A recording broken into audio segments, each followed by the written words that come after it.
2018 సంవత్సరంలో తెలుగు రాష్ట్రాలలో కలకలం రేపినటువంటి పరువు హత్య కేసు ఈరోజు నల్లగొండ కోర్టు ఒక సంచలనమైనటువంటి తీర్పు ఇవ్వడం జరిగింది.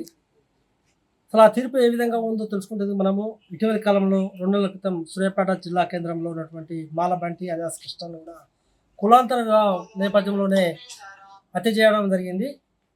బంటి సతీమణి భార్గవి గారు ఉన్నారు, వారు మాట్లాడుతున్నాం. అమ్మ చెప్పండి, మీరు ఈ తీర్పుని ఏమేమి చూస్తున్నారు? ఓకే, ప్రభుత్వం కరెక్ట్ డిసిజన్ తీసుకుంది. ఇలాగనే మా కేసులో కూడా ఇలాంటి డిసిజన్ తీసుకొని వాళ్ళకి ఫాస్ట్ ట్రాక్ కోర్టు ద్వారా ఉరిశిక్ష పడాలి అని చెప్పి నేను కోరుకుంటున్నా. ప్రణయ్ అమృత కేసులో వాళ్ళది ఇన్సిడెంట్ జరిగి ఇప్పటికీ 6-7 ఇయర్స్ అవుతుంది.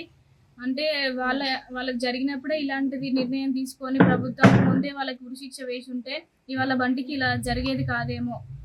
అందుకనే బంటి కేసులో వాళ్ళకి తొందరగా ఉరిశిక్ష వేయాలని చెప్పి కోరుకుంటున్నాను. ఎందుకంటే ఇంకా లేట్ చేస్తుంటే ఇంకా ఇలాంటివి జరుగుతూ ఉంటాయి. ఇలాంటి హత్యలే లేట్ చేయకుండా ప్రభుత్వం ఫాస్ట్ ట్రాక్ కోర్టు ద్వారా మాకు జరిగిన అన్యాయానికి వాళ్ళు న్యాయం చేయాలని చెప్పి కోరుకుంటున్నాను. ఇప్పటివరకు ఏమన్నా ప్రభుత్వం కావచ్చు కోర్టులో స్పందించాయా దాని మీద? ఇప్పటివరకు అయితే కోర్టు నుంచి అయినా సరే ప్రభుత్వం నుంచి అయినా సరే మాకు సపోర్టివ్గా పోలీసులు అందరూ ఉన్నారు. మాకు సపోర్టివ్గానే మాకు న్యాయం జరుగుతుందని చెప్పి నేను అనుకుంటున్నాను. అంటే ముఖ్యంగా మాకు మీరు అనేది ఏంటంటే ఫాస్ట్ ట్రాక్ కోర్టు అంత ప్రణయతి కేసులో ముందుగా ఉంటే బంటి అనే వారు చనిపోకుండా అలాంటి సాహసం చేయకపోయారు. మీరు ముందు కూడా కులాంతర వివాహాలపై ఏ విధంగా కూడా అనుకుంటున్నారు? కులాంతర వివాహం చేసుకోవడం తప్పు లేదు. ఇప్పుడు అందరూ ఒకటే కులం అనే కులం అనేది అసలు అంటే లేదు. అసలు వాళ్ళకి ఎందుకు ఉన్నదో అసలు తెలియదు. కానీ మరి ఇలా చేస్తారని చెప్పి ఎక్స్పెక్ట్ చేయలేము మేము. ఈ రోజులలో ఎవరైనా పెళ్లి చేసుకోవచ్చు. ఒక ఏజ్ వచ్చిన తర్వాత మన ఇష్టం, అది మనకి ఇష్టం అనిపిస్తే ఒక పర్సన్ని పెళ్లి చేసుకోవచ్చు. అదైనా మీ పేరెంట్స్ చెప్పండి. ఓకే, మీకు నచ్చపోతే పేరెంట్స్కి వదిలేయండి. వాళ్ళు ఇష్టపూర్వకంగా వాళ్ళు పెళ్లి చేసుకుంటున్నారు.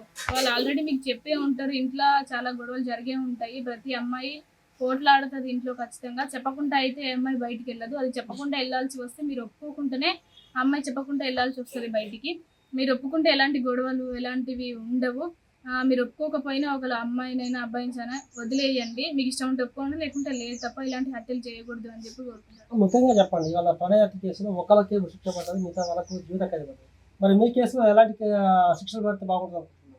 A1కి A2కి A3కి ఉరిశిక్ష పడాలి, మిగతా వాళ్ళకి లైఫ్ వేయాలి అని చెప్పి కోరుకుంటారు. ఓకే, ఎవరైతే మాలబంటి సత్యమణి భార్గవి ఉన్నారో వారు ఏమైందంటే హర్ష వ్యక్తం చేస్తుంది. ఎందుకంటే 2018 పరువు హత్య కేసు ఏదైతే ఉందో తెలుగు రాష్ట్రాలను కూడా కలకలం రేపింది.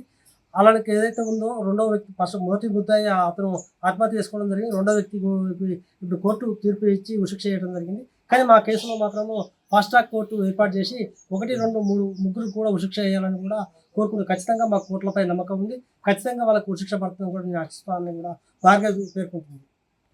లేటెస్ట్ న్యూస్ తెలుగు మరియు ఇంగ్లీష్ అప్డేట్స్ కోసం ఇప్పుడే క్యూన్యూస్ అఫీషియల్ యాప్ని ప్లే స్టోర్ నుండి డౌన్లోడ్ చేసుకోండి. సరికొత్త సమాచారాల కోసం క్యూన్యూస్ వెబ్సైట్ని ఫాలో అవ్వండి. ఛానల్లో ప్రాంతీయ, జాతీయ, అంతర్జాతీయ వార్తలు వీక్షించండి.